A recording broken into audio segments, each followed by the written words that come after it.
السلام عليكم ورحمة الله وبركاته. الحمد لله.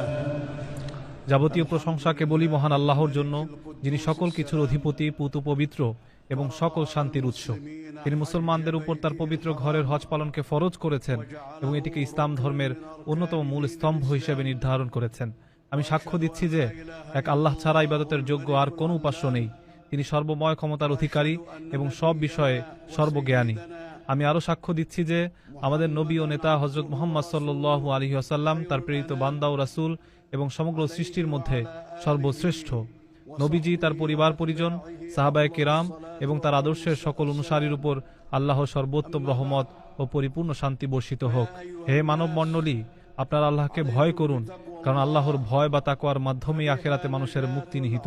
পবিত্র কোরআনের সূরা হজের শুরুতে আল্লাহ তাআলা বলেছেন, হে মানুষ, তোমাদের রবের তাকওয়া অবলম্বন করো, নিশ্চয়ই কিয়ামতের প্রকম্পন এক ভয়ানক ব্যাপার।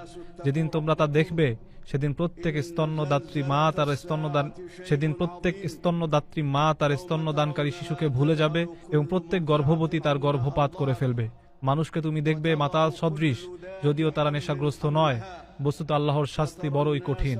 তাকওয়ার অন্যতম দাবি হলো নেক আমল এবং পাপ বর্জনের মাধ্যমে কিয়ামতের দিনের জন্য প্রস্তুতি গ্রহণ করা। আল্লাহ তাআলা বলেন, এসব এ কারণেই যে আল্লাহই সত্য এবং তিনি মৃতকে জীবিত করেন এবং তিনি সবকিছুর উপর ক্ষমতাবান। আর কিয়ামত অবশ্যই আসবে, এতে কোনো সন্দেহ নেই। আর কবরে যারা আছে, আল্লাহ তাদের পুনরুত্থিত করবেন। আখিরাতের জন্য সবচেয়ে বড় প্রস্তুতি হলো তাওহীদ বা একত্ববাদ প্রতিষ্ঠা করা এবং একমাত্র আল্লাহর ইবাদত করা, আর আল্লাহ ছাড়া অন্য কারো কাছে প্রার্থনা না করা। যে ব্যক্তি আল্লাহ ছাড়া এমন কারো কাছে প্রার্থনা করে যে তার কোনো ক্ষতি বা উপকার করতে পারে না, সেটি সুস্পষ্ট পথভ্রষ্টতা। আল্লাহর সঙ্গে কেউ শিরক করলে তার অবস্থা এমন হয় যে সে যেন আকাশ থেকেই ছিটকে পড়েছে, অতঃপর পাখি তাকে ছো মেরে নিয়ে গেছে, অথবা বাতাস তাকে অনেক দূরের কোনো জনশূন্য স্থানে নিক্ষেপ করেছে। ইমানদারদের মূল ভিত্তি হলো আল্লাহর একত্ববাদ। আল্লাহ বলেন, তোমাদের ইলাহ তো এক ইলাহ, সুতরাং তার কাছেই আত্মসমর্পণ করো এবং সুসংবাদ দাও বিনীতদের, যাদের অন্তর আল্লাহর স্মরণে কেঁপে ওঠে, যারা বিপদে ধৈর্য ধারণ করে, নামাজ কায়েম করে এবং আল্লাহর দেয়া রিজিক থেকে ব্যয় করে, এরাই সেই বিনীত দল। ইসলামের মূল স্তম্ভগুলো হলো আল্লাহর একত্ববাদের সাক্ষ্য দেয়া, হযরত মুহাম্মদ সাল্লাল্লাহু আলাইহি সাল্লামকে আল্লাহর রাসূল হিসেবে মেনে নেয়া, নামাজ কায়েম করা, যাকাত আদায় করা, রমজানের রোজা রাখা এবং আল্লাহর পবিত্র ঘরে হজ করা। এসবের পাশাপাশি আল্লাহকে ভয় করার নির্দেশ দেয়া হয়েছে।